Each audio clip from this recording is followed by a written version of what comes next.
Get ready for a brand new show powered by the CyberWire.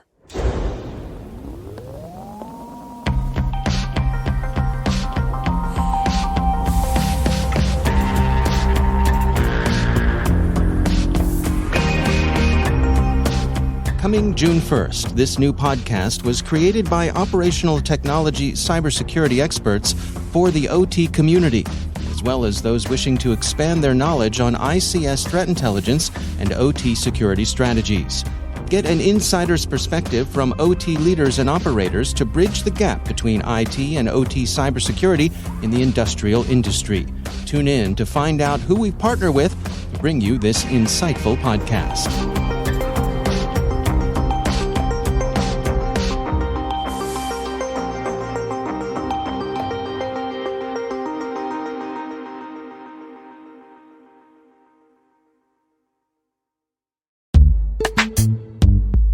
This episode of the CyberWire is made possible in part by SpyCloud. Stolen data circulating on the criminal underground is fuel for data breaches, account takeover, ransomware attacks, and online fraud. Your biggest security risk might be a breach or malware infection outside of your control that leaks the data of your users. SpyCloud constantly recaptures and analyzes new data from the criminal underground, powering solutions that proactively protect over 2 billion employees and consumers worldwide. Learn how to make recaptured data your best defense at spycloud.com/cyberwire. That's spycloud.com/cyberwire.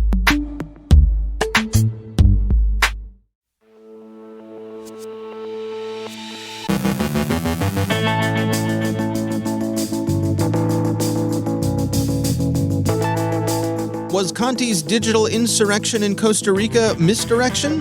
Google assesses a commercial spyware threat with high confidence. Continuing expectations of escalation in cyberspace, the limitations of an alliance of convenience. Fronton botnet shows versatility. Russian hacktivists hit Italian targets again. The Lazarus Group undertakes new SolarWinds exploitation. Crypters in the C2C market. CrateDepression supply chain attack. Johannes Ullrich describes an advanced fee scam hitting crypto markets. Our guest is Marty Roesch, CEO of Netography and inventor of Snort. And Canada is going to exclude Huawei from 5G networks on security grounds.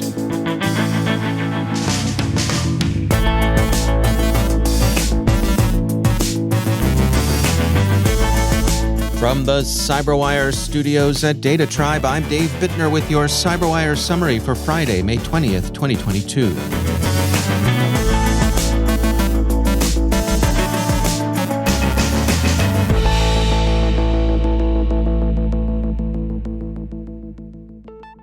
Conti's ransomware attack against Costa Rica, accompanied by calls for a general insurrection to force the government to pay its outsized ransom, may have been misdirection. BleepingComputer reports that Conti may be breaking into smaller gangs and rebranding itself in the process, and that its noisy operation against Costa Rica may have been intended as a distraction. Researchers at Advanced Intel tweeted yesterday that while some of Conti's public-facing sites, like the Conti News dump site and its negotiation portal, remain up, the group's Tor infrastructure has been shuttered. It seems to be a rebranding, not a retirement, and the splintering seems intended to escape the increasing heat Conti is feeling from Western law enforcement organizations. But the baddies behind the brand haven't gone straight, and they'll surely be back. Recent discussions and investigations of commercial spyware and its alleged abuse by governments and other actors have focused on NSO Group and its Pegasus product, but NSO isn't the only player in this field. Google's threat analysis group yesterday outlined 5 days in Chrome and in Android that have been employed against Android users. Google thinks the North Macedonian lawful intercept vendor Cytros is responsible for creating the tools used to exploit the vulnerabilities. Google's threat analysis group writes, "We assess with high confidence that these exploits were packaged by a single commercial surveillance company, Cytrox, and sold to different government-backed actors who used them in at least the 3 campaigns discussed below. Consistent with findings from Citizen Lab, we assess government-backed actors purchasing these exploits are located, at least, in Egypt, Armenia, Greece, Madagascar, Côte d'Ivoire, Serbia, Spain, and Indonesia. Companies like Cytrox deploy capabilities formerly achievable only by governments, but then if you look at the customer list, effectively they're functioning as contractors. Google says, "Our findings underscore the extent to which commercial surveillance vendors have proliferated capabilities historically only used by governments with the technical expertise to develop and operationalize exploits." Google thoroughly disapproves of the way this sector is doing business. They say, "Tackling the harmful practices of the commercial surveillance industry will require a robust, comprehensive approach that includes cooperation among threat intelligence teams, network defenders, academic researchers, and technology platforms. We look forward to continuing our work in this space and advancing the safety and security of our users around the world." Microsoft President Brad Smith, speaking yesterday in London at the Microsoft InVision conference, renewed calls for laws of conflict in cyberspace, InfoSecurity magazine reports. The rules he envisions are essentially transpositions of traditional jus in bello considerations, proportionality, discrimination, and the avoidance of perfidy. They're nonetheless sound for being familiar. Smith sees the hybrid war in Ukraine as having lent new urgency to the development of international norms.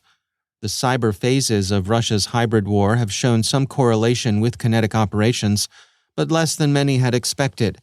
PC Mag describes the ways in which cyber operations appear to have been conducted without close coordination with conventional forces. China has generally supported Russia's invasion of Ukraine, but that support has limits, and Chinese cyber espionage against Russian targets has continued. Security Affairs reports that a cyber espionage group, Space Pirates, is targeting the Russian aerospace industry. Active since at least 2017, the group is believed to be associated with China-linked APT groups, including APT-41, Winty, Mustang Panda, and APT-27. Positive Technologies discovered the attacks in 2019 targeting a Russian aerospace enterprise. They've seen the malware reappear in 2020 against Russian government organizations and again in 2021 against another Russian enterprise. Positive Technologies stops short of directly attributing the activity to Beijing, but circumstantial evidence points in that direction. Check Point has also observed the activity, and they're not reticent about either attribution or identifying victims. A report yesterday details a targeted campaign that has been using sanctions-related baits to attack Russian defense institutes, part of the Rostec Corporation. The investigation shows that this campaign is part of a larger Chinese espionage operation that has been ongoing against Russian-related entities for several months. CPR researchers estimate with high confidence that the campaign has been carried out by an experienced and sophisticated Chinese nation-state APT. They think the activity bears significant similarities to earlier campaigns by Twisted Panda. The goal is evidently theft of intellectual property, and the choice of sanctions as fishbait shows once again how quickly Chinese espionage actors adapt and adjust to world events, using the most relevant and up-to-date lures to maximize their chances of success. Fronton, a botnet allegedly built by a subcontractor of Russia's Federal Security Service, is much more versatile than initially thought, ZDNet reports. When the botnet was first exposed by a hacktivist group in 2020, its primary goal was presumed to be launching DDoS attacks. Now, researchers at Nisos say the botnet is more properly viewed as a system developed for coordinated inauthentic behavior on a massive scale. Nisos explains that Fronton includes a web-based dashboard known as Sana that enables a user to formulate and deploy trending social media events en masse.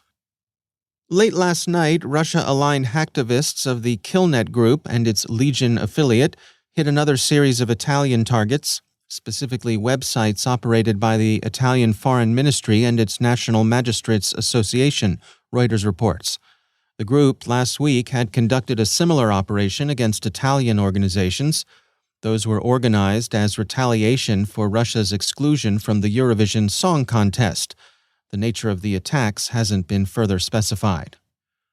North Korea's Lazarus Group is exploiting the Log4j vulnerability to target unpatched VMware Horizon Apache Tomcat servers, BleepingComputer reports. Researchers at ASEC observed the attacks last month, saying the attackers are deploying either the NukeSped backdoor or the GinMiner crypto miner on the compromised servers. In the cases where NukeSped was used, the goal of the attack was assessed to be information gathering. IBM X-Force researchers have analyzed 13 crypters created by cybercriminal group ITG-23 that have been used with malware by ITG-23 and its third-party distributors.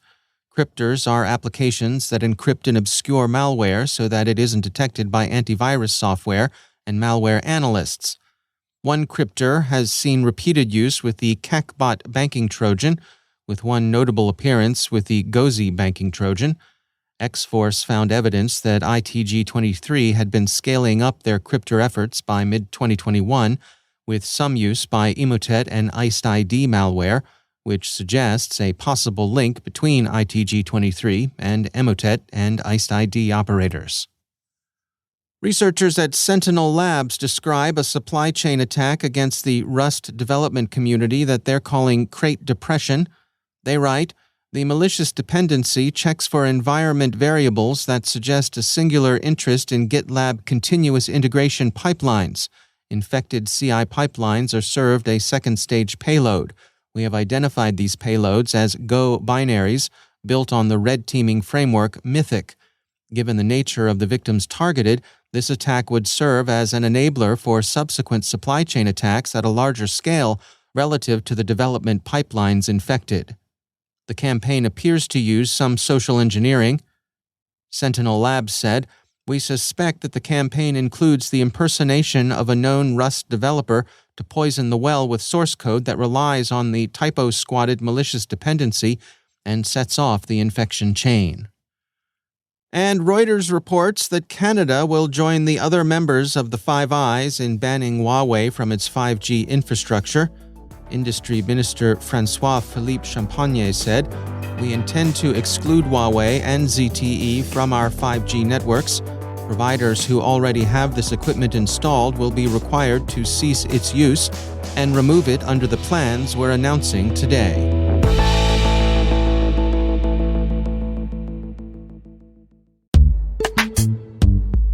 And now, a word from our sponsor, Dragos.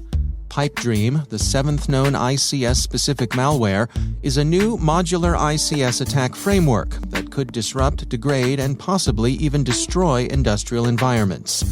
Developed by the recently identified threat group Chernovite, PipeDream can manipulate a wide variety of programmable logic controllers and industrial software. It can also execute attacks against the ubiquitous industrial technologies CodeSys, Modbus, and OPC UA. Together, a significant percentage of industrial assets worldwide are vulnerable to PipeDream. Dragos assesses with high confidence that PipeDream has not yet been employed in the wild for destructive effects, which is a rare opportunity for organizations to prepare their defenses. Read Dragos' complete analysis on Chernovite and the PipeDream malware and get actionable guidance on what you can do to mitigate risk from cyber attack. To download, go to dragos.com/pipedream-whitepaper. That's dragos.com/pipedream-whitepaper. And we thank Dragos for sponsoring our show.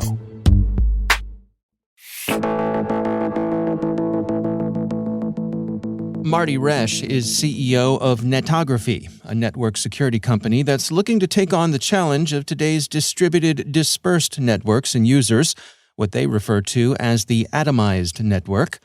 Before joining Netography, Marty Roesch was the founder and CEO of SourceFire, and before that, the creator of the open source project, Snort. Well, actually, when I started writing it, this is back in late 1998.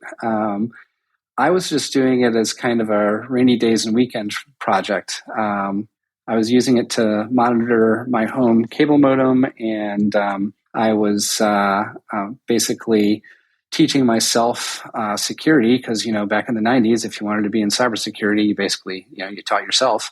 So yeah, I was kind of just horsing around, and I eventually decided that I would release it as an open source project just to see if anybody would use it. And maybe I thought I'd get a few emails and it would be fun. And so no, I had absolutely no idea what was about to happen. And it just, it absolutely exploded within the first, really the first year. It just completely took off. Yeah. And then that led to the founding of SourceFire, and I suppose it's fair to say the rest is history. Yeah, pretty much. Yep. 2 years later, I started SourceFire. Snort had become so popular that I went to work for a startup. I got recruited to work at a startup on the kind of the power of being the guy who wrote Snort. And then I left there after not too long and found myself in a position I was looking for a job. And, Snort had gotten so popular that eventually it kind of dawned on me that if I didn't figure out how to make money on this, somebody else would. So I decided to give it a shot, and I spent a few months thinking of business plans that might, get people to want to pay for something that's free. And then I launched SourceFire. Now, Cisco acquired SourceFire back in 2013. And so you joined Cisco. I believe you were the chief architect of their security business group. What was that blending of companies like, and what was going on at Cisco at the time? So Cisco, was getting pressure in the firewall world, specifically in next generation firewalls from some upstart companies like Palo Alto Networks. So they were looking to us to help them, bring our great technology into their great organization and kind of have this very virtuous effect of taking our great stuff, pairing it with great Cisco technology, and then selling it through the Cisco sales machine.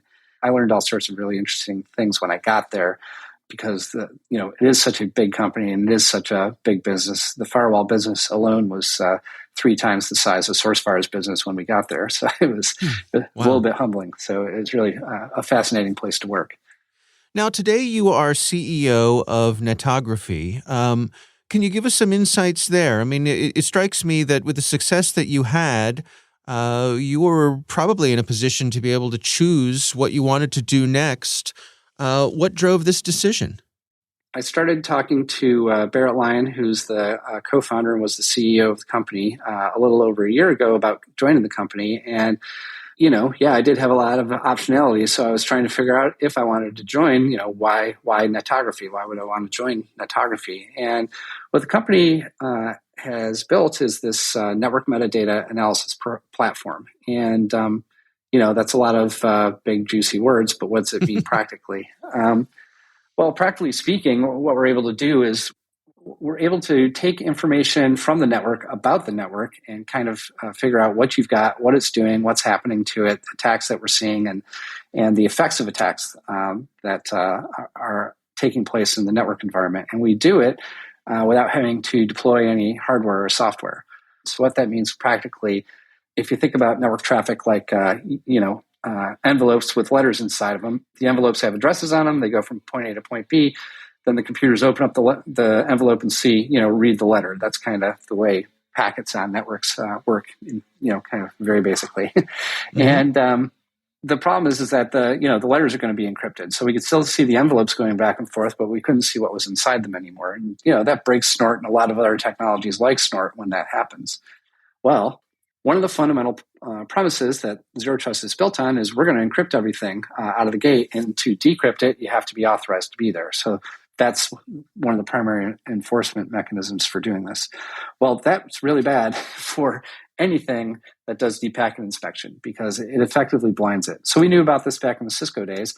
And I wrote a report shortly before I left the company about what happens if the networks go dark, as we called it. They become encrypted and we can't really interpret what's going on in them anymore. And I basically had 3 conclusions. And one of them was you have to build a network metadata platform so that we can use the information that's still there on the network to tell us about the network. So that's what Netography does. And I was really intrigued by that. And then, I started looking at the competitive picture and I realized that all the competitors that were out there that were doing things similar to Netography were still on the old appliance architecture and the old deep packet inspection architecture, which meant, practically speaking, their days were numbered. So I saw a big opportunity there.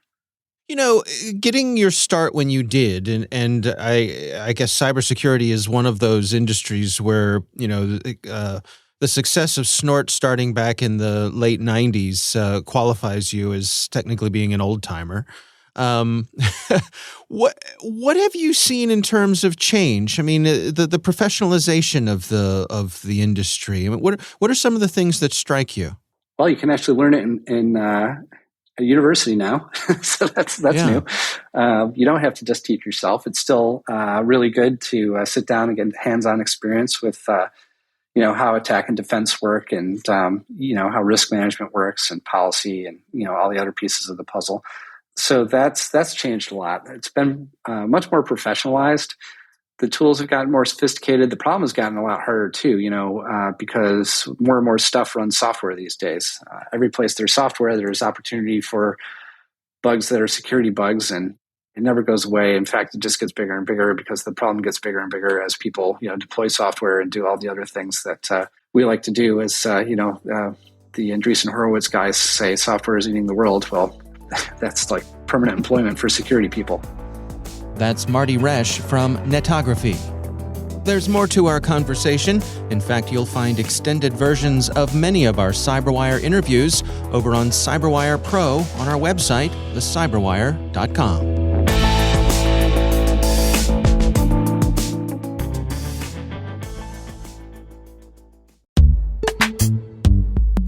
And now, a word from our sponsor, the Cybersecurity Inside podcast. Cybersecurity is no longer just a topic for programmers and coders. It's something we all need to understand and stay up to date on.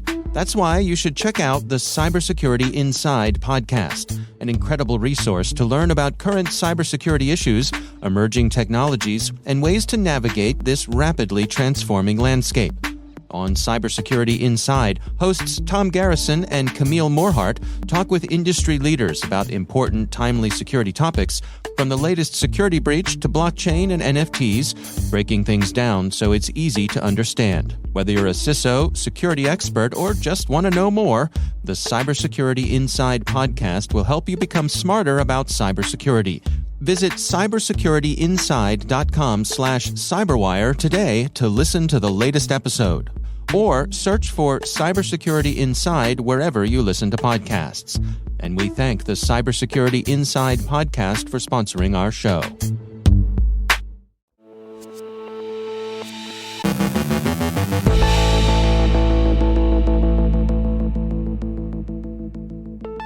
And joining me once again is Johannes Ullrich. He is the Dean of Research at the SANS Technology Institute and also the host of the ISC Stormcast podcast. Johannes, it's always great to have you back. You have been tracking some interesting goings-on when it comes to some folks sort of targeting their phishing efforts towards some cryptocurrency folks. What's going on here? Yes, and good to be back here again. This is something that our volunteer handler, Jan Kopriva, ran into. And it's sort of a little bit of convoluted scam. It starts out kind of like you would a phishing scam to expect starting out. You get a link to a obviously fake crypto coin trading platform, but there's a little twist to it. You actually get a username and password to log in. The email states that they just transferred some money and, to check out your account. Hey, here is your username and password. So it kind of looks like it's crypto after all. Who cares about security? So, right. And so far, it looks a little bit legit and kind of like one of those misrouted emails. So it really sort of appeals now to the creed of the recipient. And of course, creed is always a very powerful motivator. After you log in to this crypto trading platform, you'll notice there's actually some Bitcoins in the account. And there is a feature that allows you to transfer that Bitcoin amount into a checking account. Now, okay, what's next? Let's so click far, that so button good. and see what happens there. Right.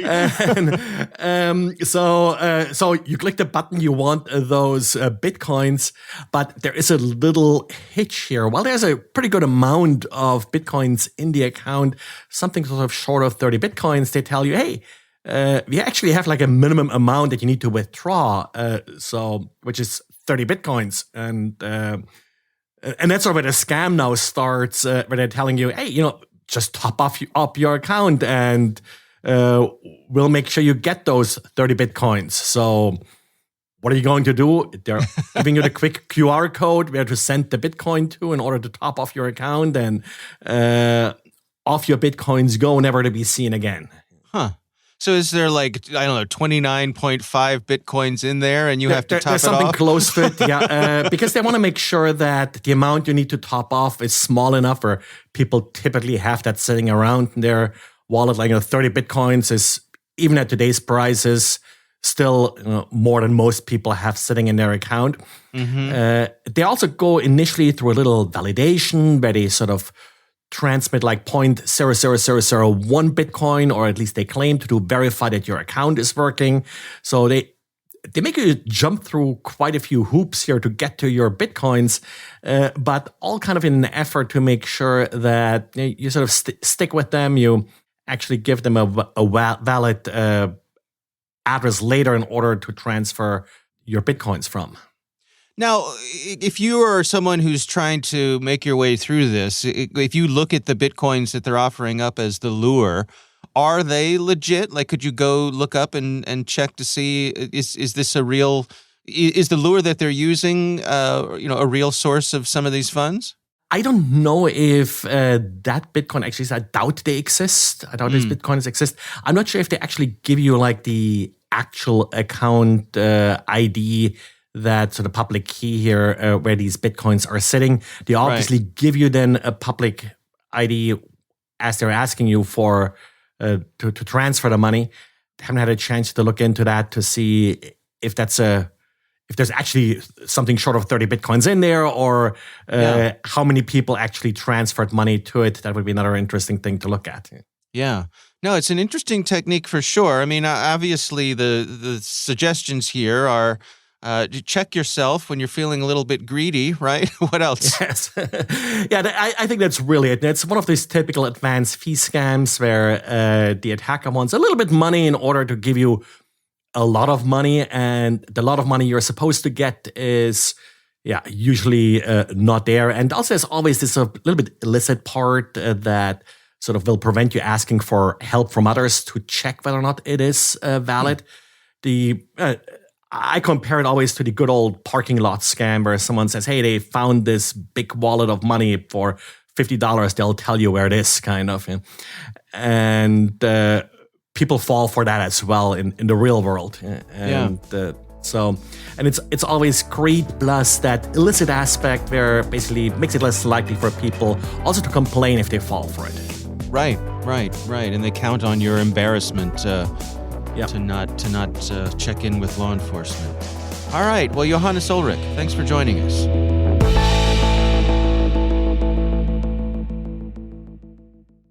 Thanks to all of our sponsors for making the CyberWire possible, especially our supporting sponsor, CyberReason. Ransomware shouldn't feel inevitable. You should feel invincible. CyberReason is undefeated against ransomware with the only predictive ransomware protection available. It's the ultimate defense against ransomware. Visit cyberreason.com to learn more. Thank you also to our friends at RSA Conference, where the world talks security. Through global events and year-round content, RSAC connects you to cybersecurity leaders and cutting-edge ideas for a safer, more secure future. Learn more at rsaconference.com/cyberwire22.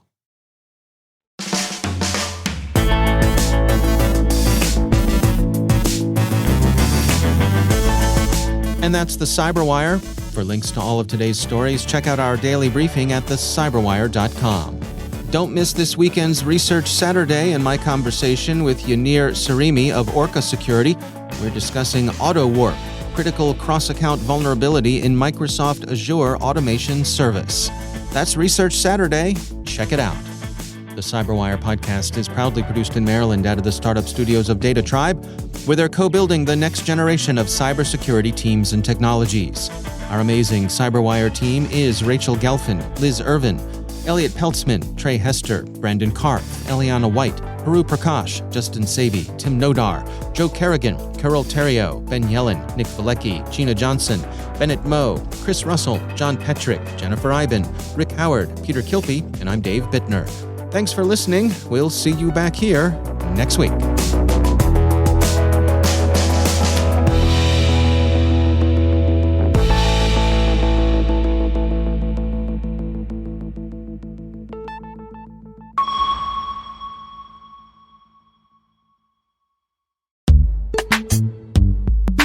And now, a word from our sponsor, CyberReason.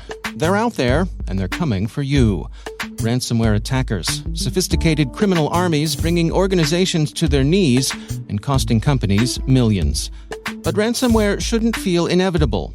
You should feel invincible. CyberReason is undefeated in the fight against ransomware with the only predictive ransomware protection available, automatically stopping attacks before encryption and empowering security teams with full visibility. It's the ultimate protection against ransomware, an AI-powered defense that defeats ransomware at every stage of the attack, stopping today's threats and ready for tomorrow's. True cyber defense designed for true defenders. Because ransomware won't define this era, those who defeat it will. Visit cyberreason.com to learn more. That's CYBEREASON.com. And we thank CyberReason for sponsoring our show.